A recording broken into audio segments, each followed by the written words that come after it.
bien, bonsoir à tous, bienvenue une nouvelle fois sur la chaîne YouTube de l'Observatoire astronomique du Gros Cerveau. Donc pour cette première soirée d'observation en direct. Alors dans première soirée, il y a première, hein, vous l'aurez compris. Il s'agit d'une expérience que l'on tente pour la première fois, puisqu'on avait l'habitude de vous recevoir ici sur le site de l'Observatoire du Gros Cerveau. Nous espérons que tout se passera bien. Ça sera à vous de nous le dire éventuellement. Et donc sans tarder, je vais passer la parole à Pierre, le président de notre association, qui va lui-même vous souhaiter la bienvenue. Merci Franck, bonsoir et bienvenue à tout le monde sur la chaîne YouTube de l'Observatoire astronomique du Gros Cerveau. Voilà, comme dit Franck, nous sommes installés, j'espère que pour vous aussi, confortablement. Je ne sais pas où vous êtes, peut-être dans votre fauteuil, peut-être à la plage, peut-être au restaurant, peut-être allongé sur l'herbe. Profitez, nous allons vous montrer le ciel ce soir. Désolé de ne pas pouvoir vous recevoir sur l'observatoire pour les raisons liées, comme je l'ai expliqué les deux précédentes soirées, à la Covid-19. Mais nous allons essayer, comme vient de le dire Franck, de vous montrer le ciel dans les meilleures conditions. Ce soir, ça va être une première pour nous et j'espère qu'elle sera réussie. Alors, tout ceci étant dit, on va maintenant pouvoir donc vous parler un peu plus spécifiquement du programme de la soirée. Vous l'avez vu évidemment, c'est une soirée qui est consacrée donc au triangle d'été. On va donc évidemment parler du triangle d'été, mais pour commencer, on a choisi de vous parler un petit peu de la fameuse comète Neowise, dont je pense vous avez forcément entendu parler depuis le début de l'été, hein. Donc on a choisi de vous en parler et d'essayer de vous la montrer. Alors évidemment, ça ne sera pas la comète que l'on a pu voir pendant le mois de juillet. Et en plus, on a une très légère couche nuageuse ce soir qui nous embête. Mais on va quand même vous montrer donc ce que l'on peut voir ce soir. Et la première chose donc que l'on va vous montrer, eh bien, c'est la trajectoire que suit cette comète, hein, puisque elle a été donc découverte le 27 mars dernier. Donc vous voyez que c'est une comète que l'on a découverte il y a finalement pas si longtemps. Et cette comète, eh bien, elle s'est approchée du Soleil pour passer à proximité. C'était donc le 3 juillet dernier. Alors vous voyez à l'écran une vue de notre système solaire qui nous montre en couleur l'orbite des planètes du système solaire, hein, les 4 planètes telluriques rocheuses avec Mercure, Vénus, la Terre et Mars. L'orbite de la Terre est en bleu et l'orbite de la comète, elle, est la ligne qui apparaît en blanc. Ce que vous voyez actuellement, eh bien, c'est à l'endroit que je vous montre avec ma souris, l'endroit où la comète se trouvait le 3 juillet, quand elle était la plus proche du Soleil, à peu près à 43 millions de kilomètres, sachant que la Terre, elle est à 150 millions de kilomètres. Et elle a été observable pendant à peu près tout le mois de juillet. Donc on va un petit peu accélérer le temps. Vous allez voir la trajectoire qui a suivi la comète sur son orbite. Pendant ce temps-là, la Terre avançait elle-même sur son orbite. Tout ça pour arriver donc jusqu'au 23 juillet, à cette position-là. C'est à ce moment-là que la comète était la plus proche de la Terre, à un petit peu plus de 100 millions de kilomètres. Hein. Et pendant toute cette période, elle a été effectivement très visible. Vous avez certainement vu de très belles photos de cette comète. Elle a été très visible. Elle s'éloignait du Soleil, donc elle perdait de la luminosité, mais elle se rapprochait de la Terre. Par contre, depuis le 23 juillet, on va à nouveau faire passer le temps. Depuis le 23 juillet, la comète continue évidemment de s'éloigner du Soleil, mais elle s'éloigne aussi de la Terre. Et pour cette raison, évidemment, elle perd de la luminosité et elle devient pour nous de plus en plus difficile à voir. Donc voilà la trajectoire suivie par cette comète. Hein. Pour vous montrer un petit peu plus précisément eh bien, la luminosité de cette comète, voilà la courbe que a suivi cette luminosité. Donc vous pouvez voir qu'elle a culminé, ça c'était donc plutôt au début du mois de juillet. Et actuellement, eh bien, nous sommes à un moment où la comète n'est plus visible à l'œil nu, hein, puisqu'on se trouve donc à peu près à cet endroit-là. Et avec cette luminosité, elle n'est plus visible à l'œil nu. Alors, on va essayer donc de vous la montrer avec l'instrument. Ça ne sera pas exceptionnel pour les raisons que je vous ai données, parce que maintenant, elle commence à s'éloigner, elle perd de la luminosité, et en plus, on a cette petite couche nuageuse. Ça sera toujours mieux que rien pour ceux qui ne l'auraient encore pas vue. Si vous souhaitez la voir dans de meilleures conditions, il faudra être patient, puisqu'elle repassera, mais dans à peu près 6800 ans. Donc, vous avez le temps, effectivement, de voir venir. Alors, voilà pour le moment la vue que l'on peut vous proposer de cette comète. Donc, encore une fois, l'image n'est pas exceptionnelle. Vous voyez, la comète est ce halo que vous voyez ici. Donc, ce soir, encore une fois, compte tenu des conditions, on n'arrive plus à distinguer la queue de la comète. On arrive simplement à distinguer le noyau et la chevelure de la comète. Une comète, c'est tout petit. Le noyau de celle-ci a une taille estimée à environ 5 km. Donc, c'est vraiment pas grand-chose. Par contre, ce qu'on appelle la chevelure, qui est en fait du gaz qui entoure le noyau de la comète, là, ça possède une taille beaucoup plus importante, et c'est ça que nous voyons. Le noyau, lui, est évidemment invisible sur cette image. Donc voilà pour cette comète. Si vous n'avez pas eu l'occasion de l'observer, n'hésitez pas à aller fouiller un peu le net. Il y a des photos magnifiques qui sont disponibles et qui vous permettront de voir qu'on a eu la chance de bénéficier quand même au mois de juillet d'un très très beau spectacle. Ça faisait pour le coup à peu près 23 ans que dans l'hémisphère nord, on n'avait pas eu une comète aussi lumineuse. Alors, ceci étant dit, on va maintenant revenir au programme de notre soirée. Et le programme de notre soirée, c'est ce fameux triangle d'été. Le triangle d'été, c'est ce qu'on appelle un astérisme. Et alors, un astérisme, c'est un mot qui peut paraître un peu barbare. Un astérisme, c'est une figure que l'on obtient en reliant entre elles des étoiles par des lignes imaginaires. Vous pourriez nous dire évidemment qu'un astérisme est une constellation, et effectivement les constellations sont toutes basées sur un astérisme, sur un dessin. Par contre, il y a tout un tas d'autres dessins, d'autres astérismes qui ne sont pas des constellations, et c'est le cas de celui que l'on va évoquer ce soir, ce fameux triangle d'été. Alors, je vous disais donc que des astérismes, on en a effectivement tout un tas qui sont observables dans le ciel. Je vais vous donner quand même deux exemples. Vous avez sur cette diapo, le temps que je vous l'affiche, vous avez sur cette diapo un premier astérisme que je vous fais apparaître. Et ce premier astérisme, vous voyez les étoiles qui le composent. Si vous avez un peu d'imagination, vous réussirez peut-être à deviner de ce qu'il s'agit. C'est un astérisme qu'on peut voir en hiver dans la constellation du Taureau. Et cet astérisme, c'est celui du spermatozoïde. Alors, si vous avez du mal à vous le représenter, on va vous aider un peu. Voilà donc les lignes imaginaires, évidemment, qui relient ces étoiles. Et je pense qu'on s'arrêtera là dans la description de la chose. On va regarder un deuxième astérisme, puisque ça peut représenter des objets, ça peut représenter finalement des animaux, des lettres, des chiffres, tout un tas de choses. Voilà un deuxième astérisme qui, lui, est aussi observable en hiver, cette fois-ci dans la constellation d'Orion. C'est un astérisme qui représente un nombre. En l'occurrence, il s'agit du nombre 37 qui est représenté par ces étoiles. Je vais vous aider aussi à le visualiser un petit peu mieux. Et voilà donc, en reliant ces étoiles, le nombre 37 qu'on arrive à dessiner dans le ciel. Le point commun de tous ces astérismes, c'est qu'il faut un minimum d'imagination.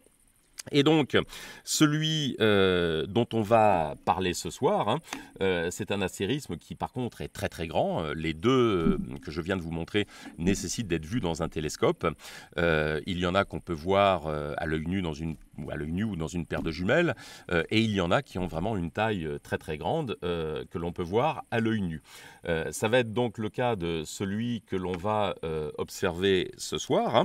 Et pour voir cet astérisme, il va falloir regarder au-dessus de vos têtes. Alors pour ceux qui sont à l'extérieur, si vous êtes à l'intérieur, évidemment, ça sera un petit peu plus compliqué. Mais si vous avez la chance d'être à l'extérieur, il va falloir regarder donc au-dessus de vos têtes dans une direction qu'on appelle le zénith. Et ce zénith, eh bien, c'est la direction qui se trouve en fait juste au-dessus de votre tête, quasiment à la verticale. Si je vous fais apparaître eh bien, cette grille, vous voyez le point que je vous montre qui est tout en haut de l'écran, eh bien, ce point, c'est ce qu'on appelle le zénith, donc c'est vraiment le point qui est à la verticale au-dessus de votre tête. Et si on regarde donc dans cette direction, on va pouvoir voir ce triangle d'été. Alors, vous l'aurez compris, évidemment, si on parle d'un triangle, c'est qu'on a besoin de 3 étoiles. Et il s'agit tout simplement des 3 étoiles les plus lumineuses qui sont présentes dans cette direction du ciel. Alors attention, hein, sur la vue que je vous montre, il ne faut pas confondre avec ce point très lumineux que je suis en train de vous montrer, qui lui est beaucoup plus proche de l'horizon. Ce point très lumineux, c'est la planète Jupiter, qui évidemment change de position tout au long de l'année. Donc, elle n'est pas concernée par cet astérisme. Ce point très lumineux, eh bien, ces 3 étoiles, elles sont ici dans le ciel. On va les détailler. Vous avez ces 3 étoiles et si vous les reliez ensemble par ces lignes imaginaires, eh bien évidemment, vous pouvez voir apparaître ce fameux triangle d'été. Le voilà donc dans le ciel qui est maintenant formé. Il suffit tout simplement de relier ces 3 étoiles et vous avez un triangle presque isocèle avec donc la pointe qui se trouve ici. Alors, on va maintenant donc rentrer un petit peu plus dans le détail et parler de ces différentes étoiles qui composent cet astérisme du triangle d'été. Et l'étoile la plus lumineuse de l'astérisme, c'est celle qui se trouve la plus haute dans le ciel. Il s'agit de l'étoile Vega, qui fait partie donc de la constellation de la Lyre. Alors, je vous fais apparaître donc, les lignes de la constellation. Si eh bien, le logiciel veut bien, on va refaire la tentative. Alors, est-ce que elles veulent bien apparaître? Donc, vous avez ici l'étoile Vega et la constellation de la Lyre, hein, qui se trouve ici, qui est formée de ces 4 étoiles. Et voilà donc maintenant le dessin de la constellation que vous pouvez voir apparaître à l'écran. Alors, ces constellations, évidemment, hein, elles sont toutes liées à une histoire. On aura l'occasion, lors de la prochaine séance d'observation, de reparler un peu plus en détail de l'origine de ces constellations. Mais toutes, donc, ont une histoire. Et on va s'intéresser un peu plus précisément donc, à l'histoire de cette constellation de la Lyre. Et ça va être pour ça le moment donc, de passer la parole à Isabelle, qui va vous en dire un petit peu plus sur cette constellation de la Lyre. Alors la constellation de la Lyre, c'est une constellation très ancienne.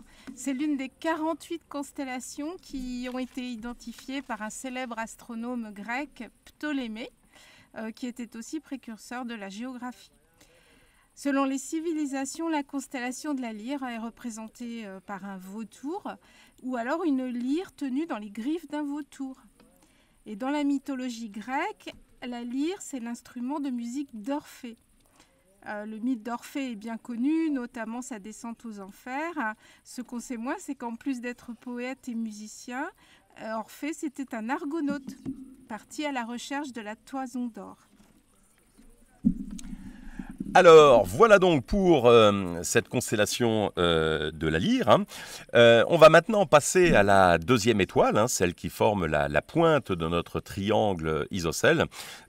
Cette étoile, eh bien, c'est une étoile qui s'appelle Altaïr et qui, elle, fait partie de la constellation de l'Aigle. Alors, on va faire là également apparaître donc les lignes de cette constellation. Les voilà. L'étoile Altaïr, en fait, représente la tête de l'aigle. Hein.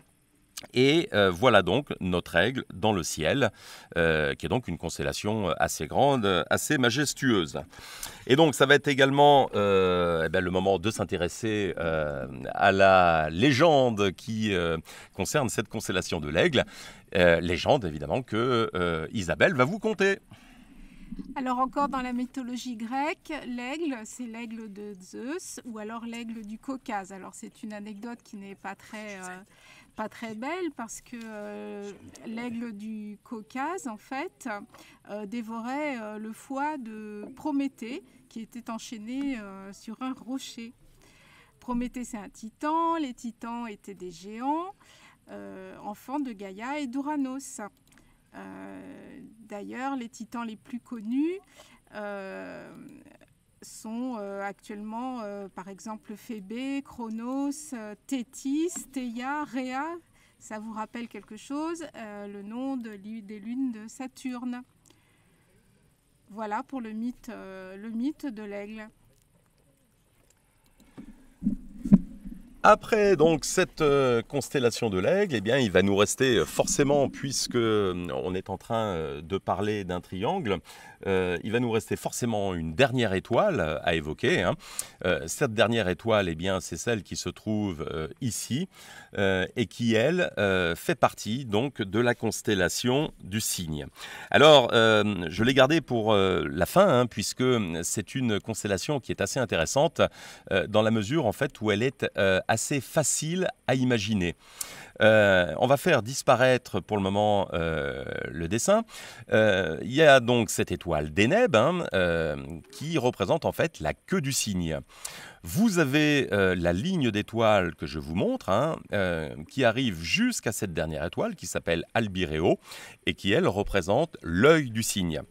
Et donc le cygne est un oiseau, cet oiseau eh bien, a les ailes déployées et les ailes de notre cygne sont formées par cette ligne d'étoile ici en travers.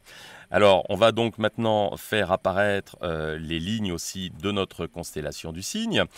Ça vous permettra de vous la représenter un petit peu plus facilement. Donc je vous redonne un peu la correspondance. Deneb qui est donc la queue du cygne. Deneb c'est un nom d'étoile qui nous vient de l'arabe. Alors le mot était un peu plus long mais signifiait la queue de la poule puisque les Arabes avaient eux décidé d'y voir une poule. En l'occurrence, pour les Grecs, il s'agit d'un cygne. Donc la queue du cygne est ici, Albireo est l'œil du cygne, et vous avez donc les ailes déployées de notre cygne en travers. C'est une constellation qui est vraiment très très facile à se représenter dans le ciel. C'est la raison aussi pour laquelle on la surnomme la croix du Nord, évidemment par opposition à la croix du Sud qu'on voit dans l'hémisphère austral. Et quant au dessin de notre cygne, eh bien, le voilà dans le ciel. Vous pouvez voir donc que Deneb est bien la queue de notre cygne et Albireo, l'œil du cygne. Et évidemment, il nous manque maintenant la légende de notre constellation du cygne que Isabelle va vous conter. Alors en fait, ce n'est pas une légende, mais plusieurs légendes, puisque le cygne, dans la mythologie grecque, était soit le dieu Zeus lui-même, déguisé en cygne, pour séduire Léda. Léda est la mère de Castor et Pollux et d'Hélène de Troie, par exemple. Mais ça peut être aussi Orphée, de nouveau Orphée, qui s'était métamorphosé en cygne après son assassinat, qui a été placé à côté de la lyre. Mais ça peut être aussi Cycnus, ça c'est moins connu, qui était l'amant ou le demi-frère de Phaéton, qui a été foudroyé par Zeus pour avoir conduit les chevaux du soleil et fait brûler la terre. Donc Cycnus a cherché son corps et plongea dans le fleuve plusieurs fois et Zeus eut pitié de lui. Il le changea en oiseau aquatique. Les Chinois appelaient le cygne, dans la mythologie chinoise, la constellation du cygne représentait un pont qui reliait des amants. Voilà, donc différentes légendes selon les civilisations. Alors voilà pour cette constellation du cygne. Alors puisque on y est, eh bien on va s'intéresser à une des étoiles qui composent cette constellation du cygne. Je vous ai parlé d'Albireo qui représentait l'œil du cygne. Eh bien on va maintenant s'intéresser d'un petit peu plus près à Albireo. Et on va pour ça demander à Patrick, alors je suis désolé, j'ai oublié de vous présenter les intervenants. Vous l'aurez compris, je pense, Patrick est actuellement dans la coupole de l'Observatoire et c'est lui qui va être votre pilote pour vous permettre de découvrir ce triangle d'été. On va donc demander à Patrick de pointer l'instrument de la coupole en direction d'Albireo. Patrick, c'est à toi.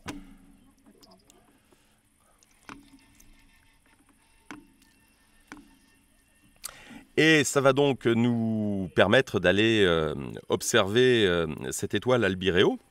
Alors, pour le moment, je ne vous en dis pas beaucoup plus, puisqu'on va attendre d'avoir les images, hein.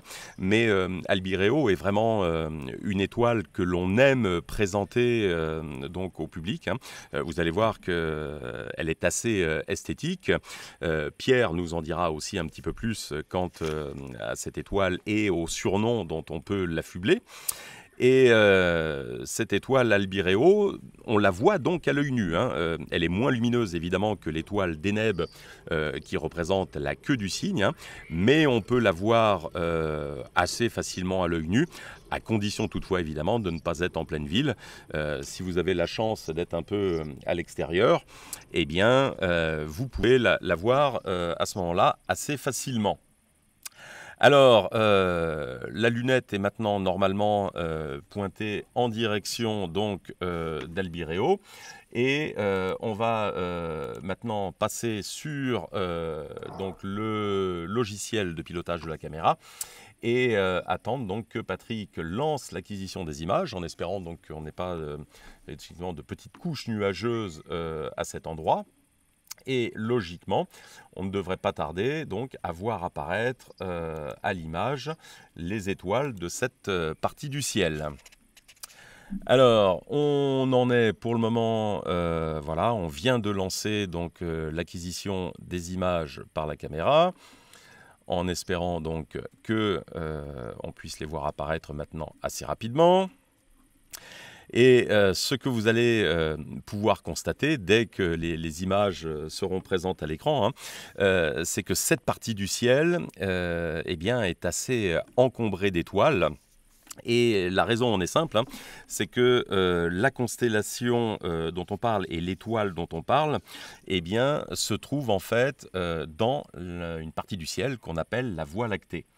Alors, si je vous fais apparaître donc à nouveau cette partie du ciel à l'écran, on va un petit peu s'éloigner pour voir donc apparaître l'ensemble eh bien, des constellations, pardon, l'ensemble du ciel.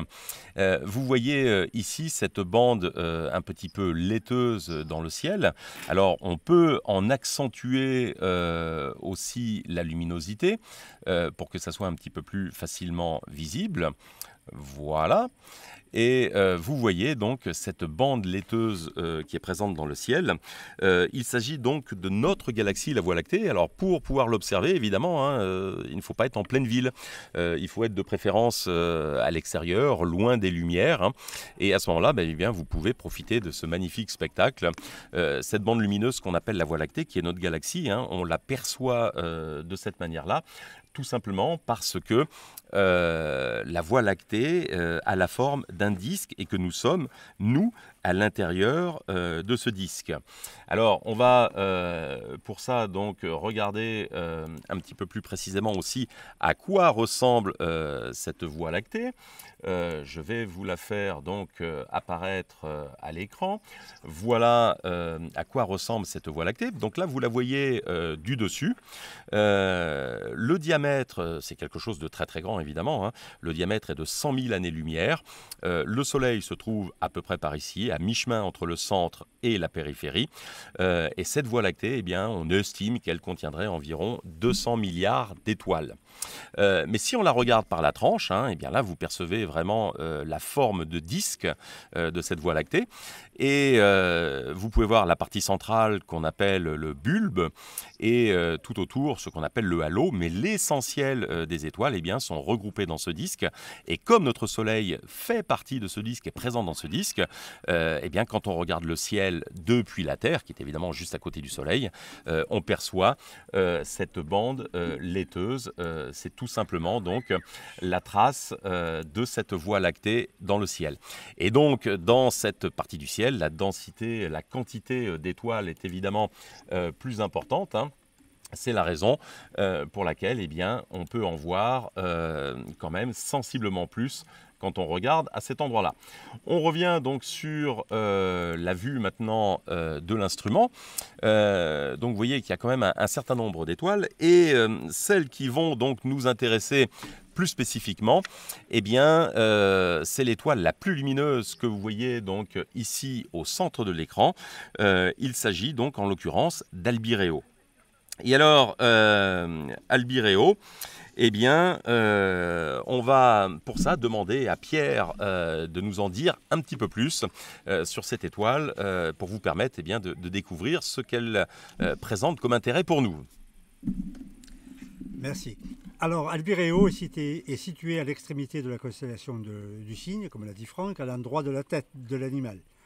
De ce fait, elle est parfois appelée étoile du bec, avec d'autres étoiles de sa constellation, Alpha Cygni de Neb et Delta Cygni, elle forme une croix relativement reconnaissable parfois, appelée la croix du Nord, par analogie à la constellation la croix du Sud. Alors l'origine de ce nom, le nom de l'étoile apparaît à l'époque de la Renaissance, relativement longtemps, à la suite d'une longue succession d'erreurs, on ne savait pas trop, de mauvaises interprétations. L'origine est grecque via une translittération en arabe, puis réinterprétée de façon erronée en latin. Il a pour origine le nom de la constellation du Cygne qu'utilise Ptolémée, l'oiseau. Alors, à l'œil nu, comme a dit Franck, on ne distingue qu'une seule des deux étoiles, Albireo A. Cependant, à l'aide d'un télescope relativement modeste, on distingue, même avec une paire de bonnes jumelles, on distingue en fait deux étoiles, une jaune de magnitude 3,1, Albireo A, et l'autre bleue de magnitude 5,1. Elles sont séparées de 34 secondes d'arc, ce qui les rend visibles même dans des instruments modestes. De fait de leur différence de couleur très marquée, elles sont parfois appelées le topaze et le saphir, et sont de fait l'étoile double la plus contrastée accessible aux astronomes. Alors, je ne sais pas si Franck l'a dit, mais la distance par rapport à nous est de 433 années-lumière. Donc, il y a une discussion, est-ce qu'il s'agit d'un système binaire? Le débat est toujours en cours. Il y en a qui disent que c'est un faux système binaire, mais bon, pour l'instant, c'est pas encore tranché. Les deux astres sont séparés d'environ 60 années-lumière et ne sont pas liés gravitationnellement. Dernier petit détail, Albireo A, sa luminosité est 950 fois celle du Soleil, et Albireo B, 190 fois. Alors effectivement, vous le voyez à l'écran, hein, il s'agit de deux étoiles. Comme Pierre l'a dit, on sait maintenant qu'elles sont distantes l'une de l'autre d'à peu près 60 années-lumière, ce qui n'est pas rien quand même, hein, puisque par exemple l'étoile la plus proche du Soleil est à peu près à 4 années-lumière. Donc celle-ci est quand même, la distance qui sépare ces deux étoiles d'Albireo est quand même significative. Hein. On a donc effectivement longtemps pensé qu'il s'agissait d'une étoile double, c'est-à-dire de deux étoiles liées par la gravitation. On sait maintenant, comme l'a dit Pierre, que ça n'est pas le cas et qu'il s'agit plus vraisemblablement de ce qu'on appelle une étoile double optique, simplement donc deux étoiles qui, vues de la Terre, se trouvent à peu près dans la même direction et nous donnent l'illusion qu'elles sont proches l'une de l'autre. Alors celui qui nous a permis de savoir que ces deux étoiles étaient finalement séparées par 60 années-lumière, c'est un télescope spatial européen qui s'appelle Gaia, que vous avez maintenant à l'écran, qui a été donc lancé en 2013. La mission de ce télescope, hein, c'est de mesurer la distance des étoiles. Alors il utilise pour ça une technique, on ne va pas rentrer dans les détails, hein, mais qu'on appelle la parallaxe. Il faut en fait être capable de mesurer des angles très précisément. Et ce télescope spatial eh bien, réussit à le faire d'une manière inégalée jusqu'à présent. Pour vous donner une petite idée, il est capable donc de mesurer des angles qui correspondent à ce que représenterait pour nous le diamètre d'un cheveu vue à une distance de 1000 km. Et donc ce télescope Gaïa est capable de faire ça et c'est lui qui nous permet aujourd'hui d'accéder à des précisions donc, que l'on n'avait encore jamais atteintes et c'est lui qui nous a permis de savoir que ces deux étoiles étaient donc séparées de 60 années-lumière. Alors on est en train de parler d'étoiles doubles. Hein. Il faut savoir que ce qu'on appelle des étoiles doubles, ce sont des étoiles, des systèmes binaires, des étoiles en fait qui orbitent l'une autour de l'autre ou plus précisément autour d'un centre de gravité commun. Et ça peut nous paraître assez étonnant comme configuration, mais ces étoiles doubles, elles représentent quelque chose de très banal dans l'univers. Hein. On estime en fait que plus de la moitié des étoiles appartiennent comme ça à des systèmes multiples. Alors ça peut être des systèmes doubles, hein, mais les étoiles ont des mœurs assez particulières hein, et on en trouve qui vivent à 3, 4, 5, parfois même 6. Et de ce point de vue, notre Soleil, qui lui est une étoile parfaitement célibataire, appartient à une minorité, puisqu'encore une fois, la plupart des étoiles appartiennent à des systèmes multiples. Alors Pierre vous a aussi évoqué la différence de couleur entre ces deux étoiles. On va demander pour ça à Patrick d'essayer de zoomer un petit peu sur ces deux étoiles pour les faire apparaître un petit peu plus précisément. Et logiquement, alors on peut essayer aussi Patrick de monter un peu la saturation de manière à peut-être mieux faire ressortir les deux couleurs. Mais logiquement, vous devez percevoir que ces étoiles n'ont pas la même couleur. La plus lumineuse, celle de gauche, est plutôt d'une couleur un peu orangée, alors que celle de droite est plutôt bleutée. Et ça c'est intéressant hein, parce que ça nous montre que les étoiles ne sont pas toutes identiques hein, et cette différence de couleur, c'est en l'occurrence la seule information que nos yeux perçoivent et qui est en fait directement exploitable, qui nous donne une information sur ce qu'est l'étoile. Il existe une correspondance entre la couleur et la température. Alors voilà un petit schéma, on ne va pas rentrer là encore une fois dans les détails, hein, mais vous voyez ici en abscisse la température des étoiles et vous voyez ici sur le schéma lui-même la couleur de ces étoiles en fonction de cette température. Et donc quand vous regardez des étoiles, même avec vos yeux, vous pouvez voir des nuances de couleur.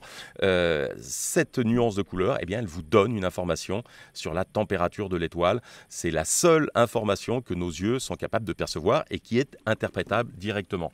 Et si on revient donc à cette image du ciel avec nos deux étoiles Albireo et les deux composantes d'Albireo, vous pouvez vous dire que celle de gauche, qui est plutôt de couleur orangée, est la moins chaude des deux, vraisemblablement aux environs de à peu près 4000 degrés. Le Soleil, on est plutôt à 5500, hein, alors que celle qui est bleue, elle est plutôt dans les vraisemblablement 15 000 degrés. Donc, cette information-là, elle est directement exploitable. Alors, on va aussi regarder une étoile qui est assez intéressante dans le ciel. On en a déjà parlé, hein, c'est l'étoile Deneb. Cette étoile Deneb qui se trouve ici, elle aussi, c'est une étoile qui est assez différente des autres. Il y a un petit jeu auquel vous pouvez vous amuser si vous avez ce soir l'occasion de regarder le ciel en même temps que nous. C'est de comparer la luminosité de ces trois étoiles qui forment ce triangle d'été, hein, Vega, Altaïr et Deneb. Et si vous comparez la luminosité de ces trois étoiles, il y a de fortes chances que vous arriviez à la conclusion que Vega est la plus lumineuse. Et c'est effectivement le cas, c'est elle qui est la plus lumineuse. Cette étoile, elle est à 25 années-lumière de nous. Si vous maintenant vous intéressez aux deux étoiles qui nous restent, Altaïr et Deneb, là c'est un petit peu plus difficile de savoir laquelle des deux est la plus lumineuse. Généralement, on arrive à la conclusion que Altaïr est un petit peu plus lumineuse que Deneb, et Altaïr, elle est à 17 années-lumière, c'est-à-dire qu'elle est plus proche que Vega. Et pourtant, bien qu'étant plus proche, elle est moins lumineuse. Et on s'aperçoit déjà que, effectivement, les étoiles doivent être vraisemblablement assez différentes pour que, en étant plus proches, elles soient pourtant moins lumineuses. Mais là où on s'aperçoit que les étoiles peuvent être vraiment très différentes les unes des autres, c'est si on s'intéresse à Deneb, dont la luminosité n'est pas très éloignée de celle d'Altaïr, mais pourtant Deneb, elle, est à environ 1600 années-lumière. Altaïr, c'était 17 années-lumière. Donc vous voyez que cette étoile qui est 100 fois plus loin qu'Altaïr, est pratiquement aussi lumineuse. La seule conclusion qui s'impose, c'est que l'étoile elle-même est beaucoup plus grosse qu'Altaïr et beaucoup plus lumineuse pour être perçue de la sorte, alors qu'elle est 100 fois plus loin. Et effectivement, on connaît aujourd'hui les caractéristiques de cette étoile. Elle a une température d'environ 8000 degrés en surface. C'est une super géante blanche. Elle a à peu près un rayon qui est de 200 fois celui du Soleil et elle est 60 000 fois plus lumineuse que lui. Alors, après avoir regardé ces étoiles, des étoiles que vous pouvez voir à l'œil nu, on va s'intéresser à d'autres objets célestes qui, eux, par contre, ne peuvent pas être vus à l'œil nu. Et ça sera donc tout l'intérêt du télescope. On va s'intéresser à un objet qui se trouve dans la constellation de la Lyre, constellation de la Lyre donc, qui se trouve ici. On va faire réapparaître donc notre constellation de la Lyre.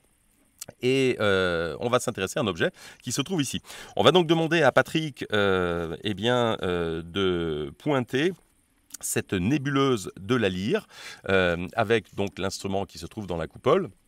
Et ça va donc être ainsi l'occasion de vous montrer un peu à quoi ressemblent des objets qu'on appelle des nébuleuses planétaires. Donc Patrick, c'est à toi.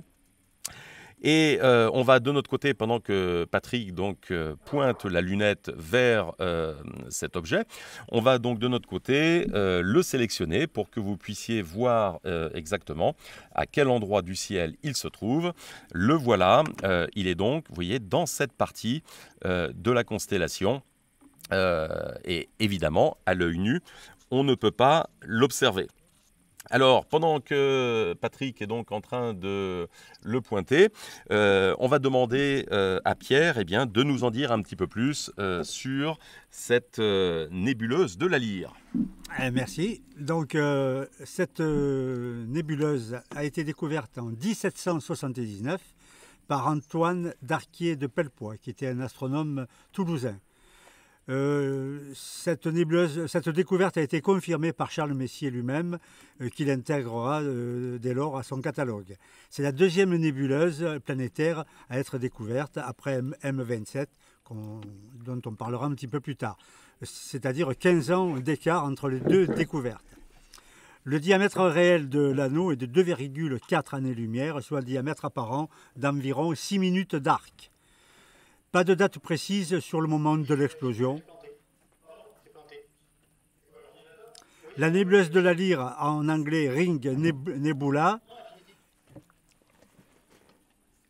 cataloguée dans le catalogue de Messier sous le nom de M57, est une nébuleuse planétaire située dans la constellation de la Lyre.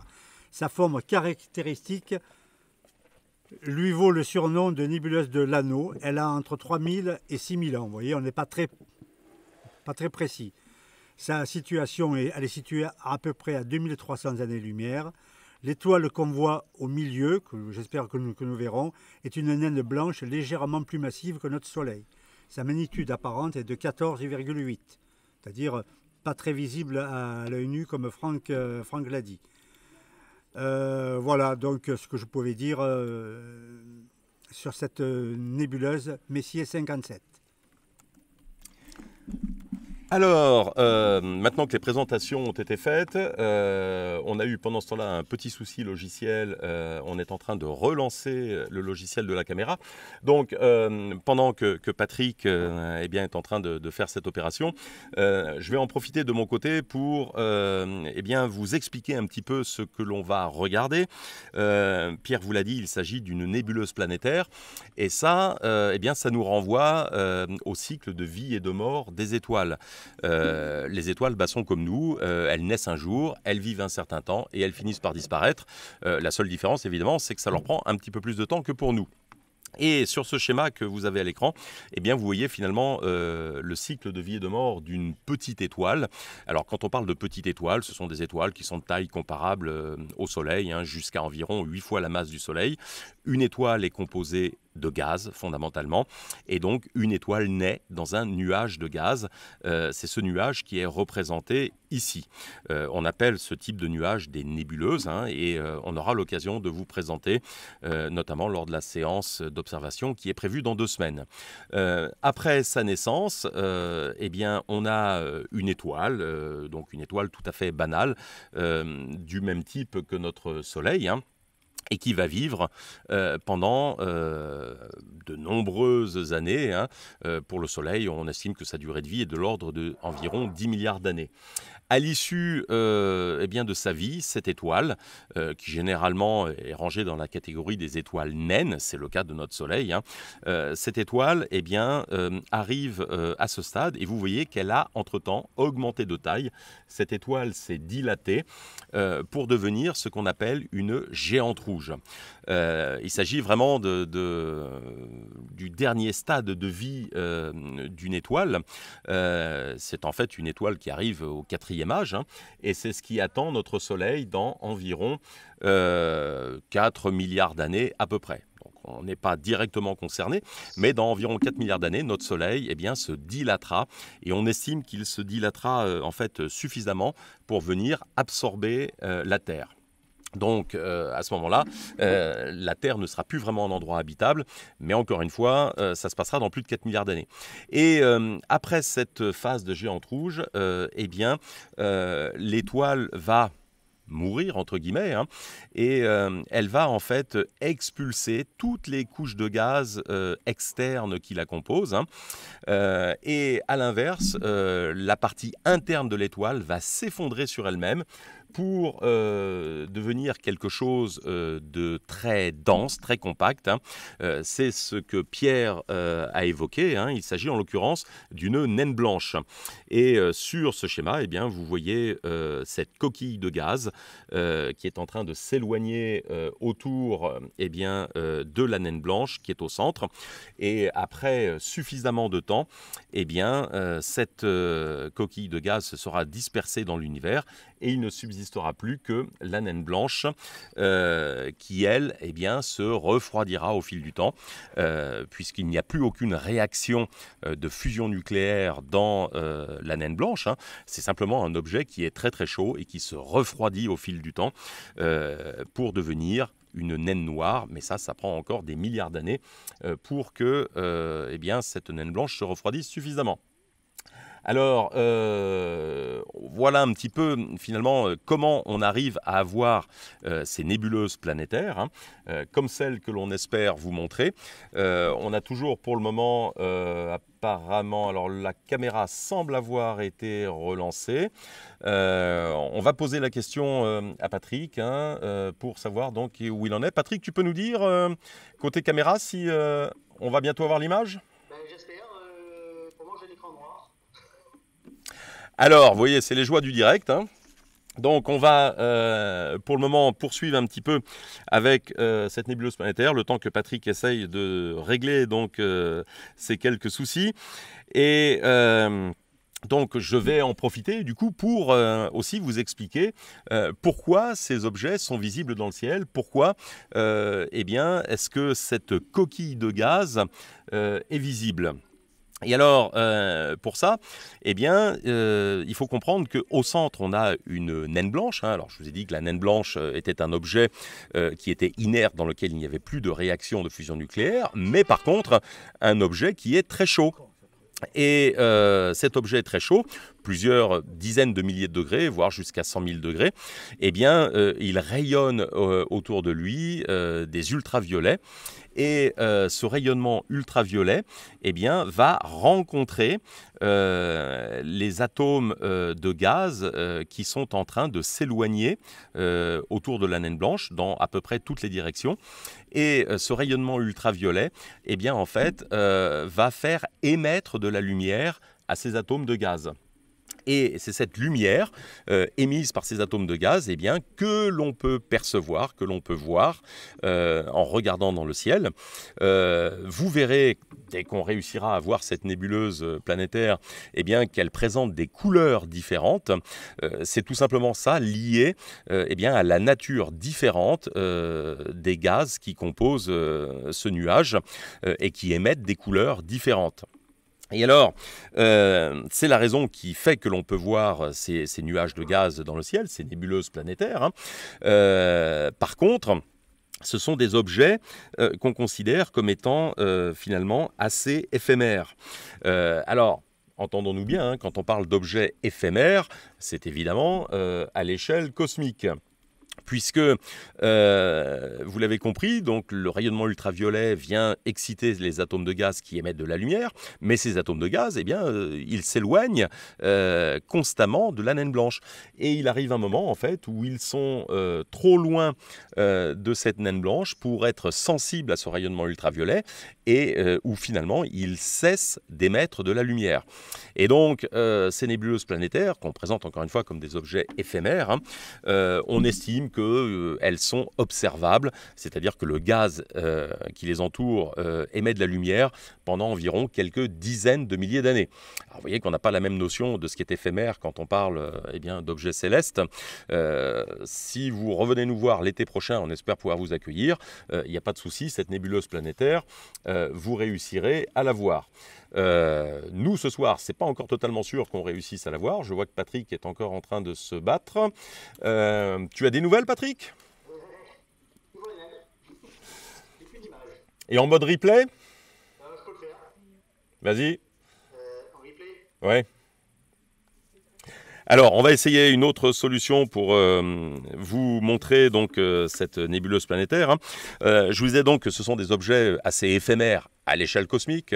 Dans notre galaxie, jusqu'à ce jour, on en a repéré environ 1500, ce qui est quand même pas mal, mais c'est finalement assez peu comparativement au nombre d'étoiles qui composent notre galaxie.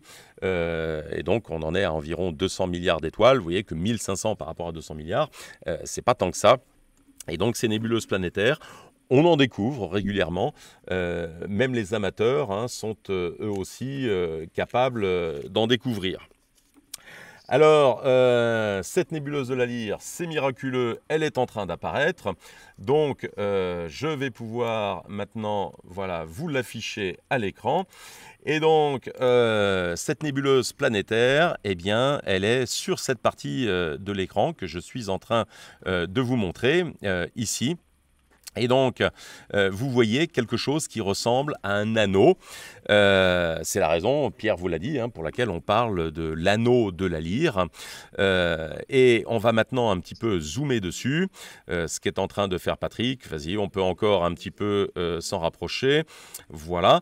Et vous commencez normalement maintenant à percevoir des couleurs différentes. Et ce qui est intéressant, c'est que vous voyez ici ce nuage de gaz, en fait, cette coquille de gaz qui est en expansion, en éloignement, autour de l'objet central dont Pierre vous a parlé, la naine blanche. On va demander à Patrick si donc il peut encore un petit peu zoomer sur cet objet.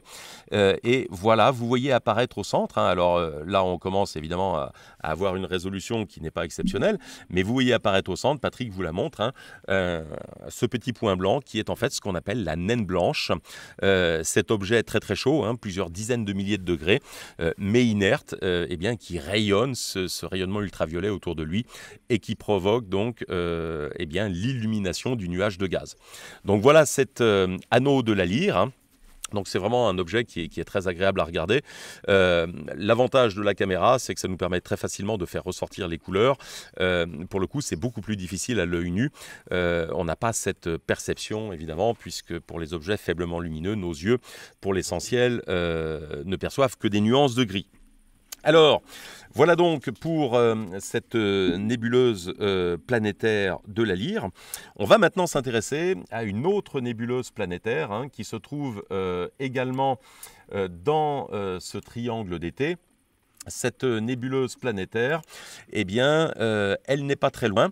Elle se trouve en fait dans une autre constellation dont on n'a pas encore parlé, hein, dans ce triangle d'été. Elle se trouve dans une constellation qu'on appelle le Petit Renard. Alors, on va aller voir donc cette nébuleuse planétaire. Alors, on lui a trouvé plein de jolis petits noms à cette nébuleuse planétaire.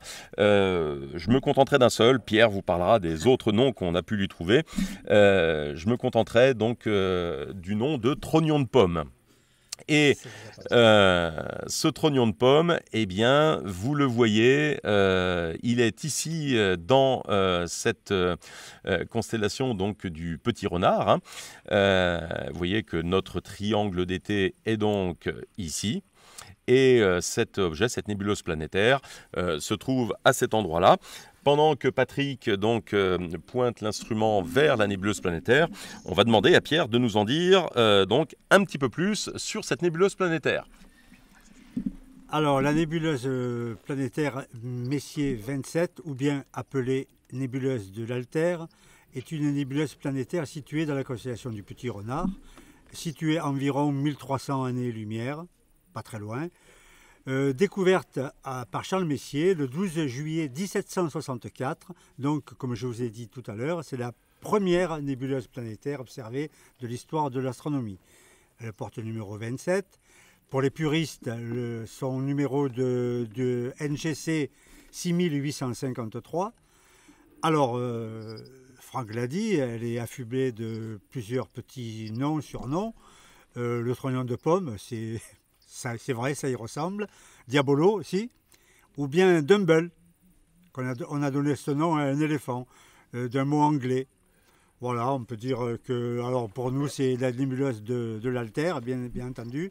Alors c'est un objet qui n'est pas visible à l'œil nu, hein, vous l'avez compris, brillant avec un télescope, diamètre apparent 1/5 de la Lune, son âge 3-4 000 ans, approximatif. L'étoile centrale a une magnitude apparente de 13,5, donc très difficile à observer. Il y a un nuage de gaz qui entoure cette naine blanche. Un phénomène naturel de vie et de mort d'une étoile, ce qui arrivera à notre Soleil dans quelques milliards d'années. On en a parlé un petit peu tout à l'heure. Comme dans toutes les nébuleuses planétaires, sa taille évolue à une vitesse de 27 km par seconde, ce qui nous permet de calculer son âge. Voilà ce que je pouvais dire pour Messier 27, l'Alter. À toi, Franck. Alors, après cette petite description donc, de cette nébuleuse planétaire, on va également demander à Isabelle de nous parler un petit peu plus précisément de cette constellation eh bien, du Petit Renard. Donc, Isabelle, c'est à toi pour nous parler de ce Petit Renard.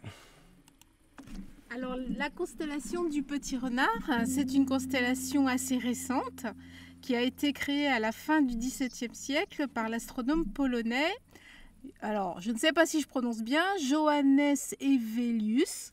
Et la constellation s'appelait en fait le Petit Renard éloie.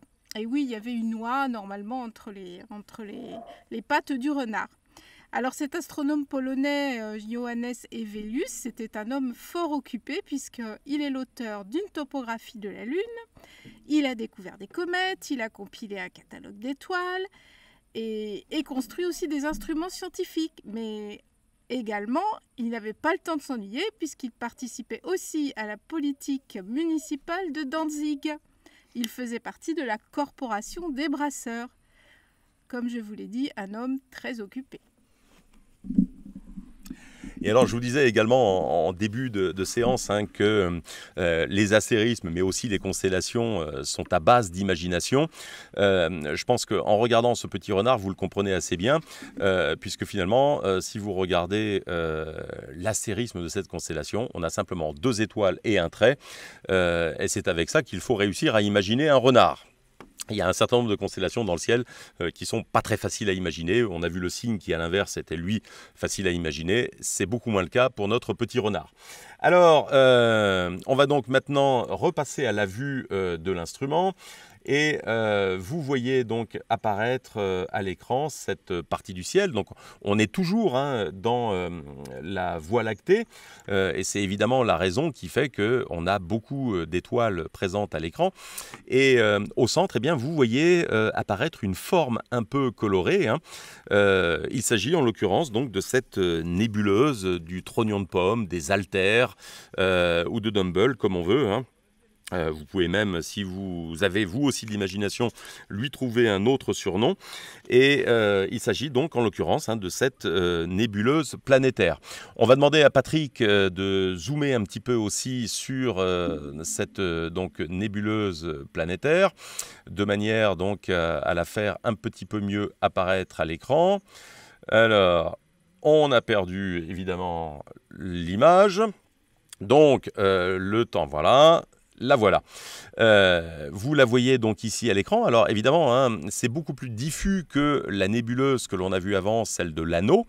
Elle est très étendue. Et vous voyez quand même qu'on arrive à percevoir des nuances de couleurs. Et on arrive, avec encore une fois un peu d'imagination, je trouve, à voir le trognon de pomme qui est formé de la sorte. Donc voilà un autre exemple de nébuleuse planétaire. Et alors forcément, après avoir vu ces deux nébuleuses planétaires, vous devez arriver à la conclusion qu'elles ne se ressemblent pas du tout. Et c'est une des caractéristiques de ces nébuleuses planétaires, c'est qu'elles ont toutes des apparences différentes. Alors il y en a qui sont assez facilement visibles, d'autres beaucoup moins, mais elles ont vraiment des apparences très très différentes. Et je vais maintenant vous montrer une autre image qui est en fait une sorte de best-of de ces nébuleuses planétaires. Et vous avez ici à l'écran une compilation un petit peu de tout un tas de nébuleuses planétaires qu'on peut observer dans le ciel. Alors évidemment, les images que vous voyez sont faites avec des télescopes professionnels. Évidemment, elles ne sont pas toutes au même endroit du ciel. On a simplement pris leurs images et on les a rassemblées. Mais vous voyez qu'il y a une diversité de formes qui est vraiment stupéfiante quand on regarde ces nébuleuses planétaires. Ce sont vraiment des objets qui sont très esthétiques et très agréables à regarder, même si encore une fois, à l'œil nu, on ne voit évidemment pas ça. Voilà donc pour cette nébuleuse planétaire. Et alors, on pourrait aussi se poser une question qui est de savoir pourquoi est-ce qu'on parle d'une nébuleuse planétaire. En l'occurrence, qu'est-ce que cet objet a de planétaire? Et la réponse est qu'en fait, il n'a rien de planétaire. Il y a pas mal de noms en astronomie qui, pour le coup, ne représentent pas du tout en fait ce qu'ils décrivent. Pourquoi est-ce qu'on parle de nébuleuse planétaire? Eh bien, ça s'est fait en fait un peu en deux temps. Pierre vous en a parlé. Cet objet a été découvert par Charles Messier en 1764. Il cherchait en fait dans le ciel des objets qu'il pouvait confondre avec des comètes, donc des objets un peu nébuleux. Cet objet qu'il a trouvé correspondait parfaitement. Il ne savait pas du tout ce que c'était et il avait été à l'époque rangé sous le vocable de nébuleuse. Et il a fallu attendre à peu près 20 ans, 1785, pour que William Herschel, un Anglais, s'en mêle. William Herschel a découvert une autre nébuleuse planétaire, qui avait évidemment une apparence totalement différente, qui était beaucoup plus ramassée. William Herschel a trouvé que cette autre nébuleuse planétaire qu'il avait découverte ressemblait pas mal à Uranus, la planète Uranus, qu'il avait découverte 4 ans plus tôt.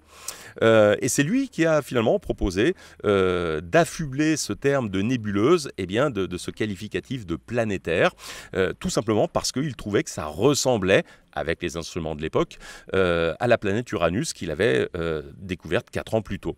Et depuis, on appelle ces objets des nébuleuses planétaires, alors que quand on les observe, elles n'ont évidemment rien de planétaire. On a comme ça dans le ciel un certain nombre d'objets dont les désignations ne collent pas du tout avec ce qu'ils sont. L'exemple le plus connu étant la planète Vénus, qu'on appelle régulièrement l'étoile du berger. C'est très joli, mais en l'occurrence, il ne s'agit pas du tout d'une étoile, puisque c'est une planète. On aura l'occasion d'en évoquer quelques autres lors des prochaines séances. Alors, après avoir vu donc cette nébuleuse planétaire, on va maintenant sortir un petit peu de ce triangle d'été pour aller voir un autre type d'objet. Et pour aller voir cet objet, hein, on va pour ça prendre encore quelques repères dans le ciel. On va s'intéresser en fait à quelque chose qu'on appelle le grand amas d'Hercule. Grand amas d'Hercule, alors qui, comme son nom l'indique, hein, se trouve évidemment dans la constellation d'Hercule. Alors, on va voir un petit peu maintenant, eh bien, comment est-ce que l'on fait pour trouver cet amas d'Hercule dans le ciel. Et on va vous donner pour ça eh bien, quelques repères qui peuvent vous aider eh bien, à le trouver. Vous rappelez qu'on a vu dans le ciel, dans ce triangle, l'étoile la plus lumineuse qui est Véga.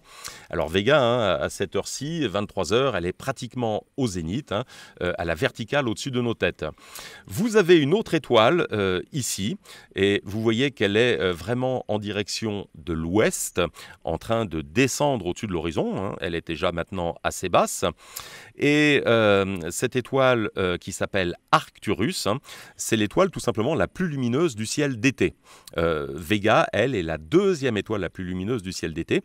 Et notre constellation d'Hercule, eh bien, on va utiliser ces deux étoiles pour la trouver. Et pour ça, eh bien, on va tracer une ligne imaginaire qui relie l'étoile Véga à l'étoile Arcturus. Et en partant de l'étoile Véga, eh bien, on va s'arrêter au premier tiers. Et là, vous voyez ces quatre étoiles. On va s'en rapprocher un petit peu. Vous voyez ces quatre étoiles. On appelle ça de manière clairement abusive le carré d'Hercule, puisque pour le coup, ça n'a pas grand-chose de carré. Il s'agit en fait de la partie centrale donc de la constellation d'Hercule. Et donc, encore une fois, hein, vous avez Véga, la deuxième étoile la plus brillante du ciel d'été, Arcturus, la plus brillante. Vous tracez une ligne. Au premier tiers, eh bien, vous avez cette constellation d'Hercule. Alors, on va donc faire apparaître maintenant les lignes de la constellation. Vous voyez que c'est une constellation qui est assez étendue. Et on va maintenant faire apparaître donc le personnage dans le ciel. Le voici. Et donc Hercule est un personnage évidemment bien connu de la mythologie. Et on va demander donc à Isabelle de nous en dire un petit peu plus. Alors Hercule, dans la mythologie grecque, c'est le fils de Zeus. Et c'est aussi un héros très vénéré dans la Grèce antique.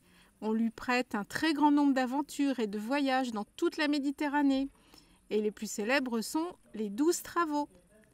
La constellation d'Hercule, c'est une des 48 constellations qui ont été répertoriées par Ptolémée, l'astronome grec. Les étoiles d'Hercule, en fait, semblent former un homme couché ou à genoux. Et à l'origine, cela avait donné son nom, qui ensuite a été transformé en constellation d'Hercule. Et donc, voilà pour l'histoire de cette constellation d'Hercule.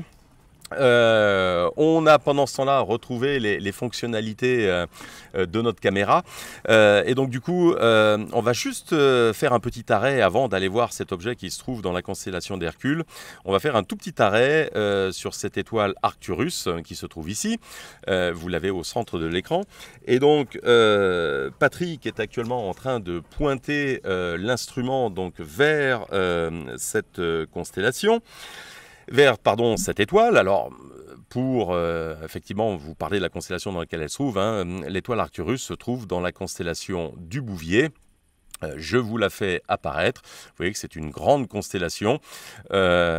Certains la comparent parfois aussi à une cravate dans le ciel, hein. Donc voilà l'étoile Arcturus et la constellation du Bouvier. Alors pourquoi est-ce qu'on s'arrête sur cette étoile Arcturus, hein, tout simplement parce que cette étoile, eh bien, elle nous montre ce que sera notre Soleil dans environ 4 à 5 milliards d'années. Vous vous rappelez qu'on a parlé tout à l'heure du cycle de vie de mort des étoiles. On a vu qu'une étoile un peu similaire au Soleil avait un cycle de vie qui devait durer environ une dizaine de milliards d'années. Notre Soleil aujourd'hui est à la moitié de sa vie, hein. Il est né il y a à peu près 4 milliards et demi d'années et il en a pour encore environ 5 milliards d'années.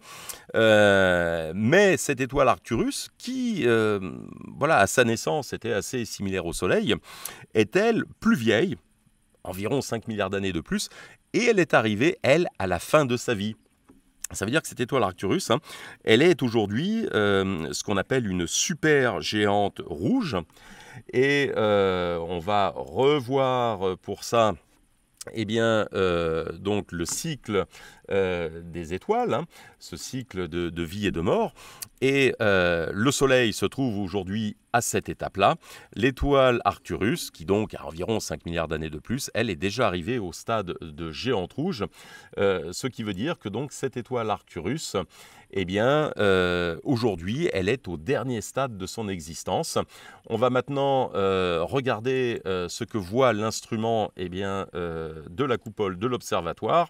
Et donc, hop, on revient, pardon. On va regarder ce que voit l'instrument de la coupole et vous voyez cette étoile. Alors, on va demander juste à Patrick un petit peu de zoomer très légèrement. Alors, de manière à ce que bien vous puissiez distinguer un petit peu la nuance de couleur. Logiquement, eh bien, c'est très visible aussi quand on la regarde à l'œil nu. Hein. Cette étoile, eh bien, on perçoit quand on la regarde qu'elle est plutôt rougeâtre. Et si vous vous rappelez, hein, on a dit tout à l'heure que la température, eh bien, nous donnait, pardon, la couleur nous donnait une indication sur la température. Le propre d'une supergéante, d'une étoile qui s'est dilatée, eh bien, c'est de se refroidir. C'est la raison pour laquelle, eh bien, cette étoile, quand elle se dilate, quand elle vieillit, sa couleur se décale vers le rouge. Et donc, quand vous regardez Arcturus dans le ciel, eh bien, vous pouvez vous dire que vous êtes en train de regarder, à peu de choses près, ce que sera notre Soleil dans environ 4 milliards et demi d'années. On ne sera plus là pour le voir. Mais en tout cas, ça nous donne une indication un petit peu eh bien, de ce à quoi ressemblera notre Soleil. Cette étoile Arcturus, hein, aujourd'hui, on estime que son diamètre est 25 fois supérieur à celui du Soleil et sa luminosité environ 110 fois plus importante. Et on est donc au dernier stade de la vie de cette étoile qui, dans quelques dizaines de milliers d'années, quelques centaines de milliers maximum, eh bien, terminera elle aussi son existence sous forme de nébuleuse planétaire, même si encore une fois, on ne sera plus là pour le voir. Et alors, cette étoile Arcturus, hein, je vais à nouveau vous la refaire apparaître, puisque je vous disais qu'elle a donc une taille qui pour le coup est assez différente de celle de notre Soleil. Hein. Regardez, voilà la différence de taille donc entre le Soleil et cette étoile Arcturus. Alors évidemment, on ne s'en rend pas du tout compte quand on la regarde, que ce soit à l'œil nu ou avec un télescope, hein, puisqu'une étoile est tellement loin que quel que soit globalement l'instrument qu'on utilise, ça reste un point. Mais vous voyez que cette étoile, en fait, est passée d'une situation où elle avait à peu près cette taille-là à une situation où elle s'est considérablement dilatée. Voilà à quoi elle ressemble. Alors, on va maintenant repasser donc sur notre objet, notre amas d'Hercule. On va demander à Patrick donc de pointer l'instrument donc en direction de l'amas d'Hercule. Et cet amas d'Hercule, donc, vous allez voir que c'est quelque chose donc de totalement différent, puisque il ne s'agit plus cette fois-ci donc d'étoiles mortes, mais d'étoiles qui, par contre, sont bien vivantes. Hein. Je vais vous montrer donc à quel endroit du ciel eh bien, se trouve cet amas d'Hercule. Donc, évidemment, dans la constellation d'Hercule. Hein. On va le sélectionner et le voilà, il se trouve donc à cet endroit-là. On arrive assez facilement à le repérer. Hein. Si vous souhaitez essayer de voir vous-même où il se trouve dans le ciel, eh bien, il faut prendre les 4 étoiles donc de notre pseudo-carré d'Hercule. Et vous prenez la grande longueur qui est du côté d'Arcturus, hein, et le grand amas d'Hercule se situe à peu près à 1/3 donc de distance. On va maintenant afficher donc la vue de l'instrument qui est donc dans la coupole, et vous voyez apparaître donc à l'image cet amas d'Hercule au centre. Alors, on parle d'amas évidemment, hein, Pierre vous l'a dit, parce qu'il s'agit d'un amas d'étoiles, en l'occurrence un amas globulaire.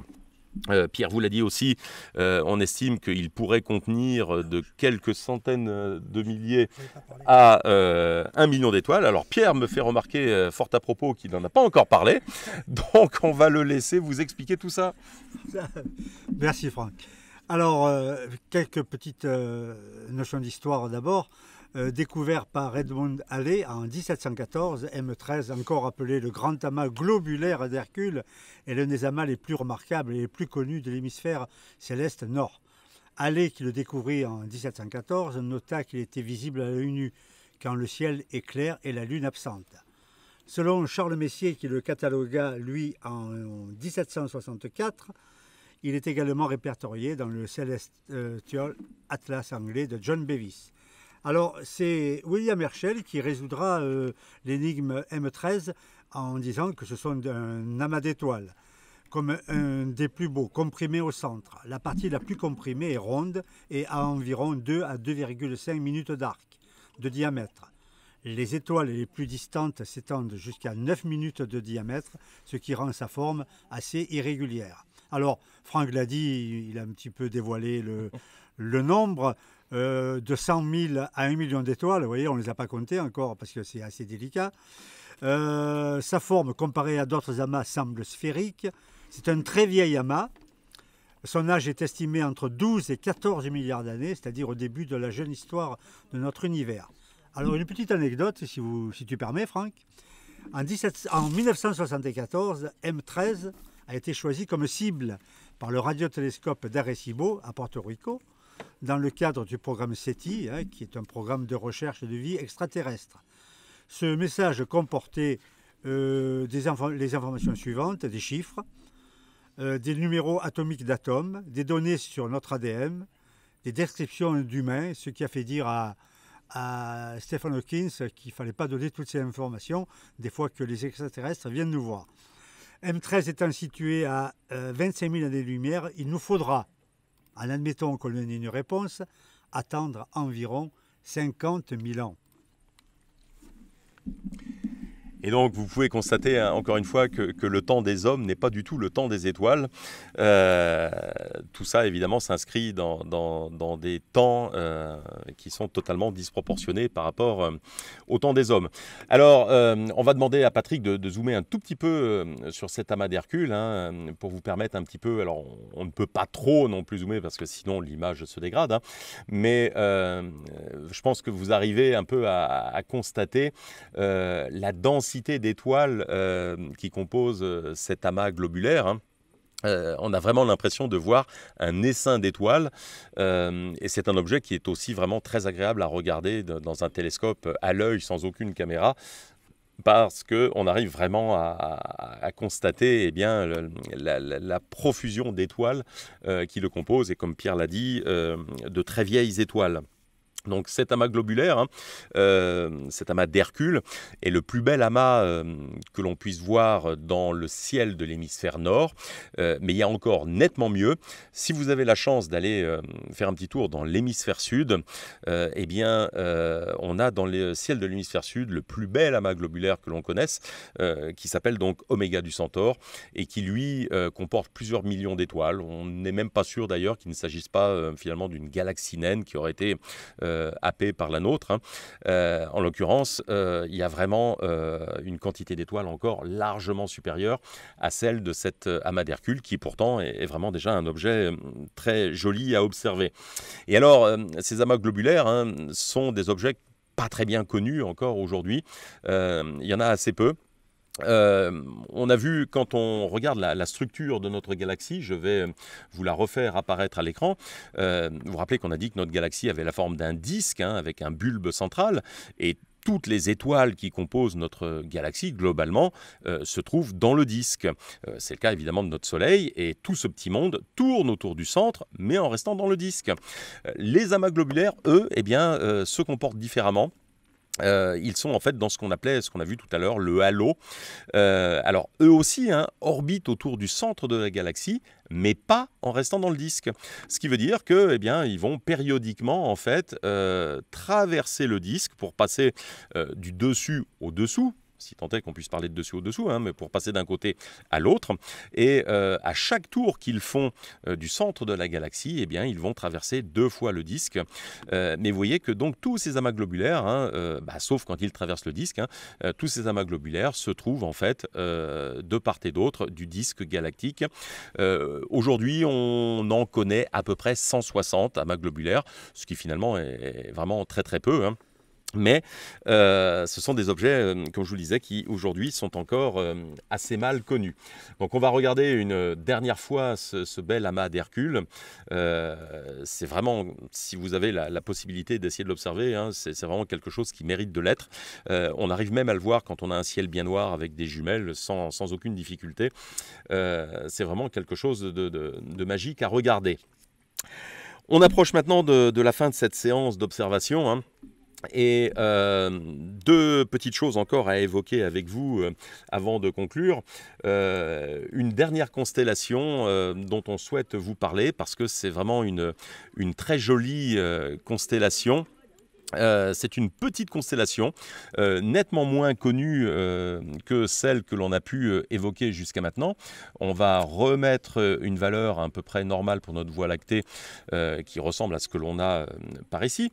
Et donc on va parler d'une petite constellation qui est celle qui se trouve juste ici, sous le triangle d'été. Alors, je vais vous faire apparaître les lignes de cette constellation et logiquement, avec les lignes, ça ne devrait pas pour le moment vous aider beaucoup plus, hein. Je vais vous donner 2 indices, hein. Cette constellation, en fait, représente un animal, en l'occurrence un mammifère marin. Et cet animal, eh bien, on a coutume de dire qu'il est l'ami des hommes. Cette constellation, eh bien, c'est celle du dauphin. Voilà ce petit dauphin dans le ciel. Alors attention, hein, c'est une constellation qui n'est pas facile à voir. Vous voyez qu'elle est petite et que les étoiles sont finalement pas très lumineuses. Si vous essayez de la voir en pleine ville, évidemment, vous n'y arriverez pas. Mais si vous avez l'opportunité eh bien, d'aller dans un endroit où le ciel est un peu plus noir, n'hésitez pas à essayer de la trouver. On vous mettra en lien sous la vidéo aussi eh bien, la possibilité, une carte du ciel que vous pourrez télécharger. Et donc ce petit dauphin, on va quand même demander à Isabelle de nous en dire un peu plus, puisque lui aussi eh bien, est affublé de jolies histoires. Oui, le dauphin, c'est une petite constellation, mais il a quand même 3 légendes qui le concernent et elles finissent toutes bien finalement. Donc la première légende, c'est celle de la Néréide Amphitrite qui a été kidnappée par le dieu des mers, Poséidon, qui était amoureux d'elle. Néréide Amphitrite s'enfuit, mais un dauphin qui passait par là lui assura que Poséidon était une personne correcte et en récompense, le dieu des mers le plaça sur la voûte céleste. Une autre de ces légendes raconte qu'un poète qui naviguait fut menacé d'être jeté par-dessus bord par l'équipage qui voulait le voler. Et là encore, il fut sauvé par un dauphin attiré par sa musique. Enfin, la 3e légende nous parle du voyage de Dionysos, fils de Zeus et dieu de la vigne et du vin. Dionysos, en voyage vers Argos, découvre, là, pas de chance, qu'il est sur un navire de pirates. Donc, pour s'échapper, il fait pousser une vigne et il transforme les pirates en dauphins. Poséidon eut pitié du chef des pirates, il décida de le prendre et là aussi le mit sur la voûte céleste. Voilà donc pour cette histoire du dauphin. Et ce qui est agréable avec cette petite constellation aussi, c'est que une constellation que pas grand monde ne connaît, hein, puisque encore une fois elle n'est pas très facilement visible, mais c'est qu'une fois que vous avez vu le dessin de ce petit dauphin, eh bien normalement, si vous voyez simplement les étoiles dans le ciel, vous devez être capable eh bien, de le reconnaître et de l'imaginer assez facilement. Alors on va faire le test, hein. Je vous mets au centre donc l'image de notre petit dauphin et les étoiles qui le composent, hein. Vous voyez que les lignes sont ici. J'enlève les lignes, j'enlève maintenant le dessin eh bien, de cette constellation et logiquement, avec un minimum d'imagination, eh bien, en regardant ces étoiles, vous devez être encore capable d'imaginer ce petit dauphin dans le ciel. Alors, vous pourrez faire le test vous-même. N'hésitez pas à nous dire si vous avez réussi à reconnaître ce petit dauphin dans le ciel. Et donc, pour conclure, puisque donc nous aurons un prochain rendez-vous la semaine prochaine, samedi prochain, pour une autre séance d'observation sur une autre thématique. Mais il va se passer cette semaine quelque chose dont il faut qu'on vous parle avant de se quitter, puisque cette semaine, eh bien, nous aurons de très belles étoiles filantes à observer. Les étoiles filantes de l'essaim des Perséides. Et le maximum de cet essaim, eh bien, on pourra l'observer dans la nuit du 12 au 13 août, en début de nuit. Alors, ces étoiles filantes, ce sont tout simplement des petits cailloux, des grains de poussière qui ont été laissés par une comète qui est passée sur une trajectoire proche de celle de la Terre. Cette comète, c'est la comète Swift-Tuttle, dans le cas de l'essaim des Perséides. Et ces petits grains de poussière, il se trouve que la Terre, quand elle passe tous les ans sur son orbite au même endroit, traverse le nuage de poussière qui a été laissé par la comète. Et tous ces petits grains de poussière, quand ils rentrent dans l'atmosphère de la Terre, eh bien, ce sont eux qui se consument et qui forment ces très belles étoiles filantes. Alors, une étoile filante, au final, c'est pas grand-chose, puisque une étoile filante classique qui dure 1 à 2 secondes dans le ciel, c'est un petit grain de poussière qui, en gros, a la taille d'un grain de riz. Et alors, cet essaim des Perséides, on va le faire apparaître, l'endroit duquel il semble provenir. Donc, les Perséides, on va essayer de vous les montrer. Voilà, l'endroit du ciel donc d'où semblent provenir ces étoiles filantes, c'est un endroit qui se trouve ici dans la constellation de Persée. Alors si vous essayez de l'observer, on vous conseille de le faire. Cette année, les conditions sont plutôt favorables puisqu'en début de nuit, la lune sera absente, donc ne nous gênera pas. Il faut essayer de vous trouver un endroit là aussi où le ciel est bien noir, idéalement un endroit où vous pouvez vous allonger, vous regardez le ciel et vous profitez du spectacle. Par contre, ça n'est pas la peine de fixer cet endroit du ciel, puisque en fait les étoiles filantes peuvent apparaître n'importe où dans le ciel. La seule chose, c'est que si elles font partie de cet essaim des Perséides, quand vous les voyez apparaître dans le ciel, si vous remontez leur trajectoire en sens inverse, elle aboutira à ce point-là. Donc vous pouvez en voir qui partent dans cette direction, ou qui partent dans cette direction, ou encore dans celle-ci. Le point commun, c'est que toutes ces trajectoires semblent provenir du même endroit, qui est celui-là. Mais n'observez surtout pas spécifiquement cet endroit. Il faut vraiment essayer de regarder tout le ciel à l'œil nu. Aucun instrument n'est nécessaire. Et vous pouvez profiter donc de ce magnifique spectacle. On estime que cette année, l'essaim des Perséides devrait être assez classique. Donc avec un maximum d'environ 50 à 60 étoiles filantes par heure. Donc il faut être patient. Mais si vous mettez le nez dehors donc le 12 août au soir, et si la météo est compatible, vous êtes sûr d'en voir. Profitez-en pour faire des vœux. Par les temps qui courent, ça ne peut pas nuire. Et en plus, c'est gratuit, donc n'hésitez pas. Voilà donc pour ce rendez-vous des Perséides. Quant à nous, on vous donne rendez-vous donc vendredi prochain à 21h pour une conférence d'Aurélien Crida de l'Observatoire de la Côte d'Azur qui nous parlera d'exoplanètes et qui nous parlera aussi des questions qui entourent ces exoplanètes, questions liées à l'existence possible ou pas de la vie sur certaines d'entre elles. Et on se retrouvera également le lendemain, donc le samedi à 22h, comme aujourd'hui, pour une nouvelle séance d'observation qui sera consacrée à d'autres mondes. On s'intéressera donc à différentes galaxies et on s'intéressera également à l'étoile autour de laquelle a été découverte la première exoplanète il y a maintenant 25 ans. Il va nous rester donc à vous remercier d'avoir participé avec nous à cette première séance d'observation en ligne. Pierre et Isabelle vont aussi vous remercier de votre participation. Allez-y. Merci à tous. C'est toujours un plaisir de préparer ces observations et de se renseigner sur tous ces mythes, toutes ces légendes qui entourent nos constellations. Eh bien, merci à tous. Je sais que vous avez été nombreux ce soir et on a fait le maximum. J'espère que vous avez passé une très belle soirée. Je vous souhaite une belle nuit à tous et puis à la semaine prochaine. Merci à tous, bonne soirée, bonne semaine et surtout n'hésitez pas à lever les yeux pour regarder le ciel et on vous dit donc maintenant à très bientôt pour d'autres observations.